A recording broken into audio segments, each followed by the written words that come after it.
कभी कभी ऐसा लगता है ना कि हमने भी वही लिखा है, टॉपर ने भी वही लिखा है, तो उसको इतने सारे नंबर क्यों दे दिए, उसको फुल मार्क्स क्यों दे दिए और मेरे नंबर क्यों काट लिए। चाहे वो कटा हुआ नंबर आधा हो, चाहे वो कटा नंबर हुआ नंबर 1 हो, लेकिन मेरे नंबर काटे क्यों है। क्या रीजन रहा होगा कि टीचर को लगा होगा यार इस बच्चे के आधे नंबर काट देते हैं और इस बच्चे को फुल मार्क्स दे देते हैं। यार टॉपर्स ऐसा करते क्या है कि उनके फुल मार्क्स आते हैं।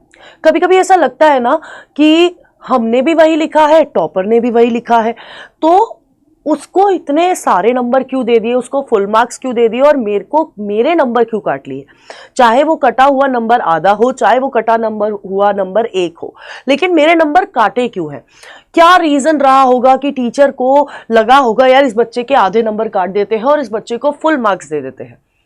तो यार देखो, सबसे इंपॉर्टेंट चीज होती है कि आप लोगों ने सब कुछ पढ़ लिया है, अब आप पेपर देने गए हैं। अब मैक्सिमम जो बच्चे जिनसे मेरा इंटरेक्शन होता है, जो कि टॉपर्स रहे हैं, अगर मैं उनकी बात करूं ना, तो उनका पेपर अटेम्प्ट करने का तरीका बहुत डिफरेंट होता है। एक एवरेज बच्चा लूंगी और एक टॉपर बच्चा अगर मैं देखूंगी तो दोनों के पेपर में दोनों ने पढ़ा सेम है, लेकिन टॉपर इसलिए बन गया है क्योंकि जो एवरेज बच्चा है उसने कुछ चीजों का, कुछ बेसिक पॉइंट का ध्यान नहीं दिया। तो आज वो बेसिक पॉइंट जो एक टॉपर फॉलो करता है बट कहीं ना कहीं वो एक एवरेज बच्चा फॉलो नहीं कर पाता, वो मैं आपको इस वीडियो में बताने वाली हूं। So hi everyone, welcome to NCERT NEET अड्डा। मेरा नाम है भारती और मैं आपकी बायोलॉजी एजुकेटर हूं।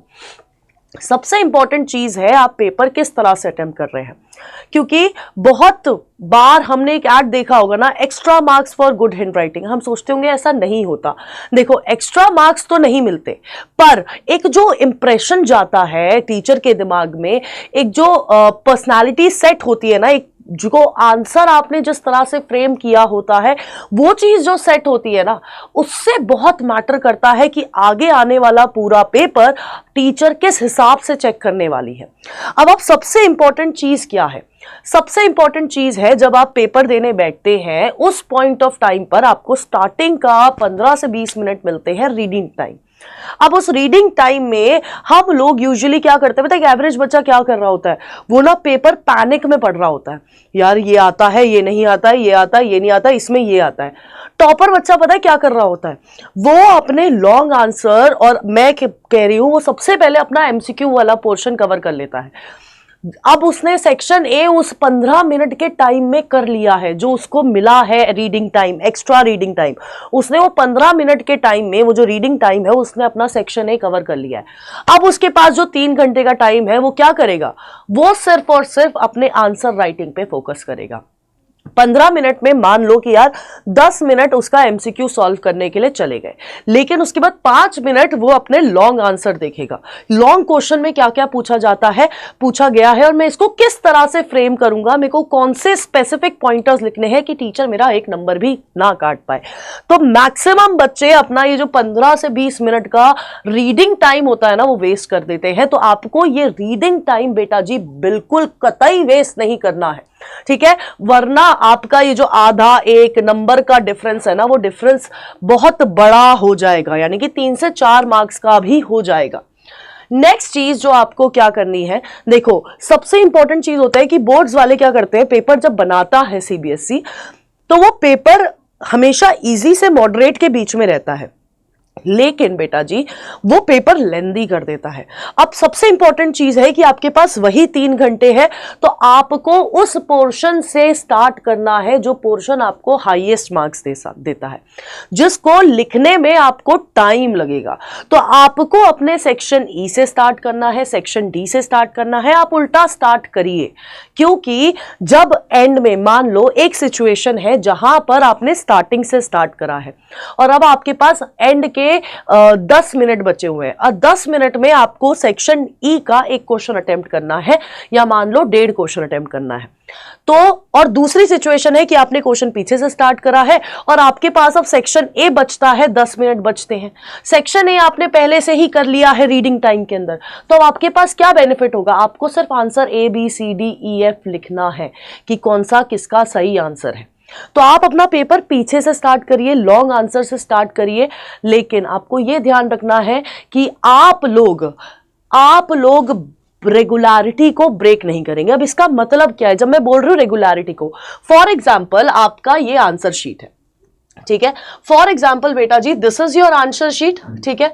आपने सेक्शन डी स्टार्ट करा, मान लो सेक्शन डी स्टार्ट करा। अब आपको सेक्शन डी के दोनों केस बेस्ड जो क्वेश्चन है वो एक साथ अटेम्प्ट करने। ऐसा नहीं करना कि यार यहां पर सेक्शन डी का एक क्वेश्चन मुझे आता है मैं कर देता हूं और फिर नीचे यहां पर सेक्शन सी स्टार्ट कर देता हूं, ठीक है। और फिर अब आपने सेक्शन सी कर रहे हो, अब आपको अचानक से सेक्शन डी का दूसरे क्वेश्चन का आंसर याद आ जाता है, फिर आपने सेक्शन डी लिखा और उधर पर आपने फिर से नीचे उसका आंसर लिख दिया। तो ये बहुत खिचड़ी, ये जो हौच-पौच आप क्रिएट करते हो, या ये हौच-पौच टीचर को बिल्कुल समझ नहीं आती है, बिल्कुल अच्छी नहीं लगती है और वहां पर फिर आपका नंबर कट जाता है। तो आप जो सेक्शन जहां कर रहे हो उसकी रेगुलरिटी नहीं तोड़नी है।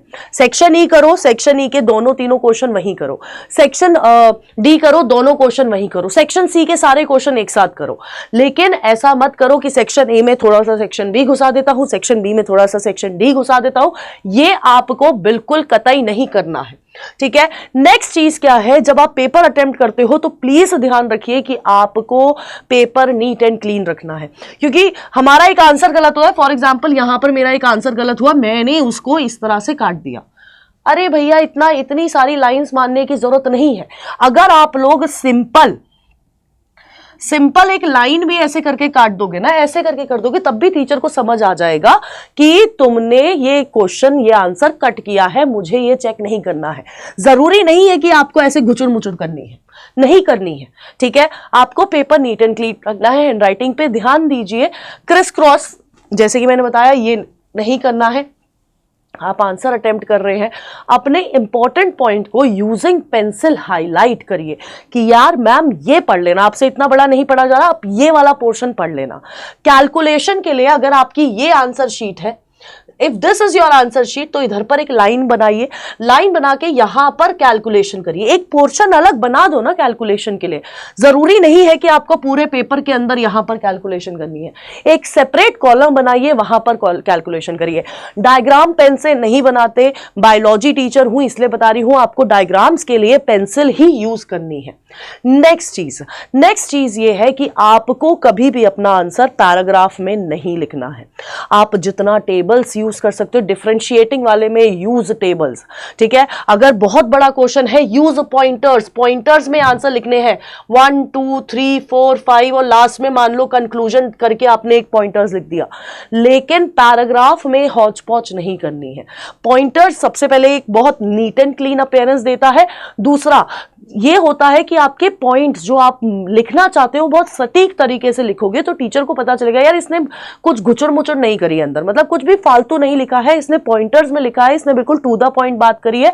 टीचर पूरे नंबर देगा। आपके दिमाग में ये नहीं होना चाहिए कि जितना भरूंगा उतना नंबर मिलेगा, ऐसा नहीं होता है, ठीक है। आपको पता होना चाहिए कि 5 नंबर का क्वेश्चन है, मुझे इतना लिखना है ना। ऐसा नहीं है कि 4-5 पेज भरे ही जा रहे हो, अपना कहानी, अपना गाना सब कुछ लिख रहे हो, ऐसा नहीं करना है। पॉइंटर्स में आपको आंसर करने हैं, ठीक है। तो ये जो बहुत बेसिक चीज है ना बेटा, ये एक एवरेज बच्चा फॉलो नहीं करता है, एक टॉपर बच्चा फॉलो करता है। अब बहुत बेसिक चीज है, आपको सुन के लग रहा होगा मैम क्या बता रही है यार, ये तो मेरे को पता ही है। तो एक बार एग्जाम में ये फॉलो करके देखो ना, फिर अपने मार्क्स में डिफरेंस देखिएगा। क्योंकि जो टॉपर बच्चा है वो हमेशा से यही कर रहा है, वो अपने पेपर को एक बहुत अच्छी तरह से फ्रेम करता है। जब टीचर के सामने वो पेपर आता है, टीचर को लगता है वाह क्या पेपर, क्या शानदार पेपर लिखा हुआ है, जहां जिस चीज की जरूरत है, जितनी जरूरत है उतना लिखा हुआ है। तो please follow these things in your board exam and आप डेफिनेटली देखेंगे कि आपके मार्क्स में देयर विल बी इंक्रीज। अगर आप मॉक टेस्ट में आपके कम आ रहे होंगे ना बेटा, तो आपको वहां पर जरूर अपना एक हाई स्कोर देखने को मिलेगा, एक इन्फैचुएशन देखने को मिलेगी, इन्फ्लेशन देखने को मिलेगी, ठीक है। तो बेटा जी प्लीज फॉलो दीज टिप्स, ये टिप्स आपके लिए है। एंड जिसने ये चैनल पहली बार आपके सामने आ रहा है तो do subscribe our NCERT NEET Adda का चैनल, है ना। और यहाँ पर क्योंकि आपको यार बहुत बेस्ट कंटेंट मिल रहा है for your board exam and आने वाले टाइम में नीट के लिए भी बहुत अच्छा कंटेंट आपको यहीं इसी चैनल पे मिलने वाला है। So stay tuned.